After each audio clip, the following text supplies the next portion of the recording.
एकाग्रता से मिलते हैं भगवान। एकाग्रता आपके जीवन में, एकाग्रता, स्थिरता, तन्मयता, जिस क्षण पूजा करते करते, जिस दिन, जिस मुहूर्त में आप एकाग्र हो गए, उसी दिन भगवान आपके हो गए। जिस दिन आप शांत होकर के, एक टक होकर के, एक होकर के समग्र व्यक्तित्व से भगवान के चरणों में, भगवान के ध्यान में डूब गए, उसी दिन भगवान आपके करीब आ जाएंगे। उसी दिन भगवान आपके नजदीक आ जाएंगे। साधक को हमेशा ध्यान रखना चाहिए, अपना जाप करते, भजन करते, भगवान की सेवा करते हुए कहीं बाहरी विचार तो हमारे अंतःकरण में प्रवेश नहीं कर रहे, कहीं संसार का विकार, अवगुण और दोष तो हमारे मस्तिष्क में हावी नहीं हो रहे। ये सब ध्यान रखना पड़ेगा। भजन करना महत्वपूर्ण है, भगवान का नाम जपना महत्वपूर्ण है, पर उससे भी महत्वपूर्ण यह है कि भजन कर तो रहे हम, पर भजन करते करते हमारा मन कहाँ जा रहा है, हम कितने एकाग्र है, हम कितने शांत है, हम कितने तन्मय है, ये ध्यान रखना चाहिए। जरा सी भी अशांति, जरा सी भी खटपट, थोड़ी सी भी बेचैनी और थोड़ा सा भी हमारा विचलित होना हमारे ध्यान में बाधा है, मुसीबत है, रुकावट है। शांत चित होकर के, एकाग्र होकर के भगवान का जब आप ध्यान करेंगे, भगवान का आप चिंतन करेंगे, भगवान का सुमरण करेंगे,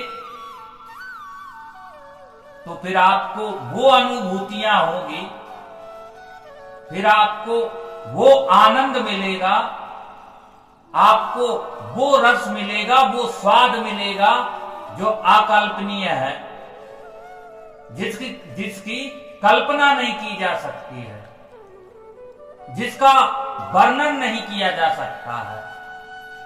इसलिए डूबने की कोशिश कीजिए भजन करते करते, ध्यान करते करते समाधिस्थ होने का प्रयास कीजिए। भजन करते करते भगवान में खोने की आदत बनाइए। भजन करते करते भगवान के चिंतन, भगवान के चरित्र में उतरने की कोशिश कीजिए। स्थिर होने की कोशिश कीजिए, शांत होने की कोशिश कीजिए, एक होने की कोशिश कीजिए।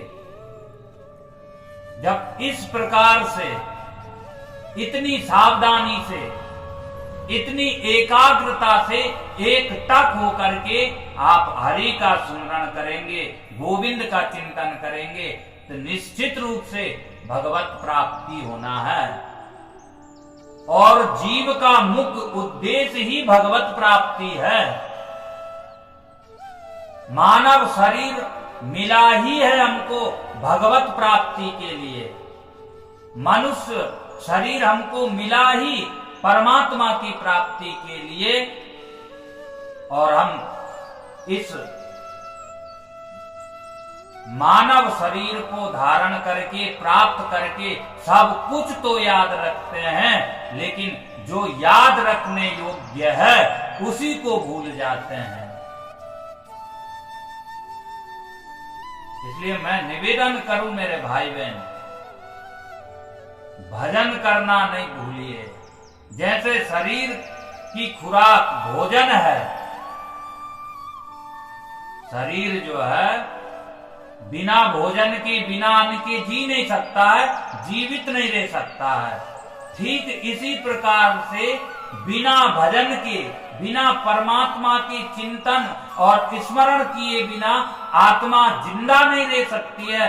आत्मा हमारी मर जाती है, और आत्मा जब हमारी मर जाती है भगवान के भजन बिना, तो फिर हम पाप पुण्य, नीति अनीति, धर्म अधर्म का विचार ही नहीं कर पाते हैं। हम शिला जैसे हो जाते हैं, हम पाषाण जैसे हो जाते हैं।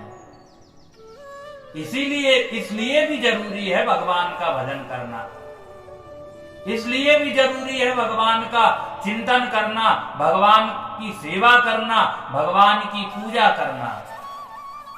कोई कुछ भी कहे, कोई कितना ही तर्क करे, कोई आपको कितना ही भटकाए, लेकिन कभी भटकना नहीं। निरंतर भगवान को प्राप्त करने का, निरंतर भगवान का भजन का अभ्यास हमारा कैसे बढ़े, और हम भगवान की पूजा कितने अच्छी तरीके से कर सके, भगवान की सेवा हम कितने सुंदर भावों से कर सके, कितने ध्यान से कर सके, कितनी एकाग्रता से कर सके, इस चीज का हमेशा आपको ध्यान रखना चाहिए।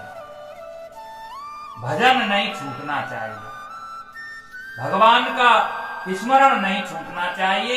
निरंतर भगवान का भजन करने से आपके अंदर के विकार नष्ट होने लगेंगे। आपके अंदर के जो दोष है, जो पापाचार, हत्याचार, दुराचार और तामसिक स्वभाव है, राजसिक व्यवहार है, ये पलायन करता चला जाएगा, और आपको भगवान के भजन बिना फिर आराम नहीं मिलेगा। फिर एक भी पल आपको बिना भगवान को स्मरण किए अच्छा नहीं लगेगा, और बिना पूजा किए तो आप रह ही नहीं सकते हैं। ये अभ्यास का फल है, ये बार बार भगवान में एकाकार होने का भाव पैदा होने से संभव होता है। इसलिए निरंतर भगवान का स्मरण करते रहिए। आपका रजोगुण और तमोगुण समाप्त हो जाएगा, और सत्वगुण की वृद्धि हो जाएगी। इसलिए निरंतर भगवान का स्मरण करिए, निरंतर भगवान को याद करिए, निरंतर भगवान को प्राप्त करने का अभ्यास और